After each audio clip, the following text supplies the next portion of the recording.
한 주 기업 뉴스 리뷰 주간 기업 기상도입니다.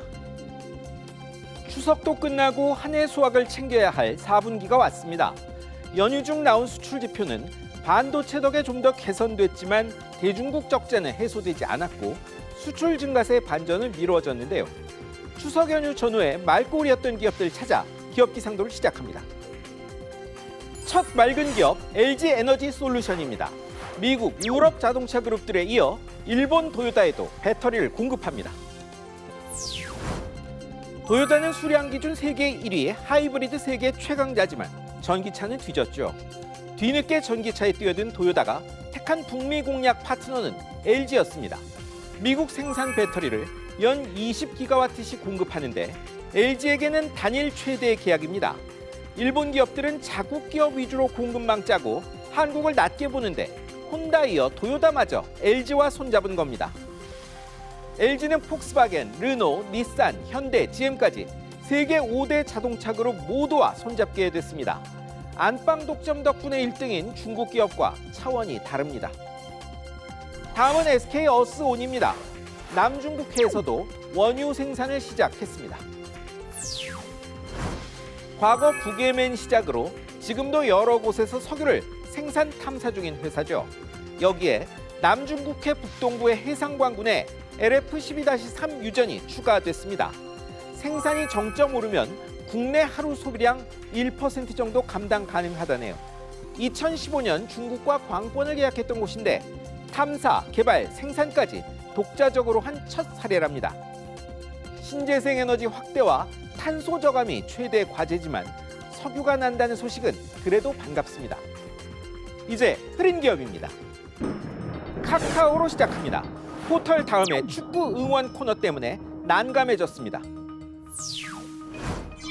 포털 다음이 개설한 아시안게임 축구 응원 코너가 화근이었습니다.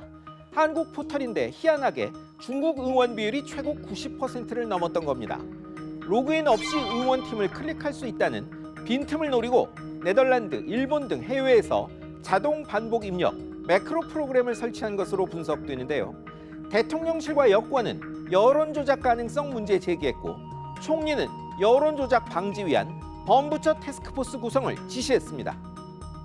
중국의 인터넷 만리장성은 다음에 현지 접속을 차단하는데요. 남의 것은 마음대로 다루나 봅니다.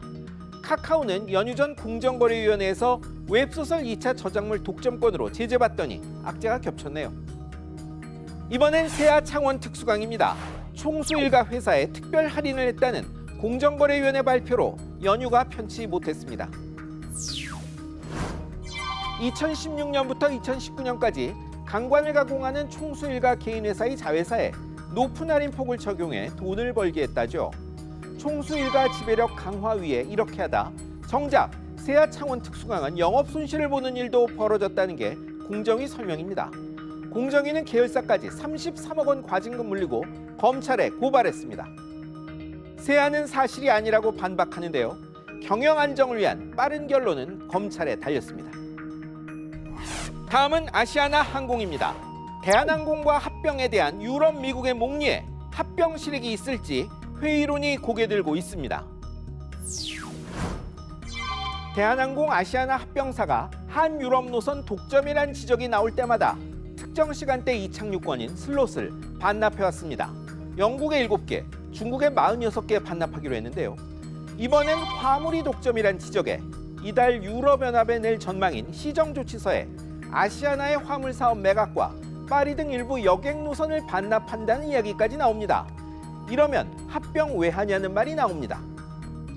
이렇게 되면 아시아나는 분해되는 것이나 다름없죠. 이러고도 승인을 못 받으면 난감한 일이 되겠지만 대비는 있어야 할 것 같은 상황입니다.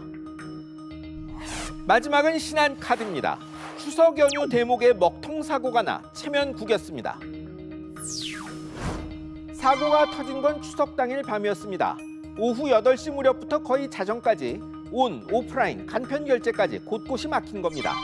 연휴지만 쓸 일이 많은 추석 당일 밤에 전체에게 곧바로 알리지 않고 복구 뒤에야 홈페이지 통해 안내했다는 고객들의 비판도 올라왔습니다. 보안 관련 인증서의 기한 문제가 아니냐는 지적에 신한카드는 결제 승인 장비 문제라고 해명했는데요. 기술상 문제도 문제지만 알림 서비스 미흡은 아픈 지적이 아닐 수 없네요. 그야말로 빚 비상입니다. 국내 총생산 대비 가계부채 비율이 5년 새 92%에서 108%로 뛰어 비교 가능한 26개국 중 증가율 1위, 기업 부채 증가율은 147%에서 176%로 뛰어 2위였죠. 감당이 가능한지, 금리가 적정한지 재검토할 시점입니다. 지금까지 주간 기업 기상도였습니다.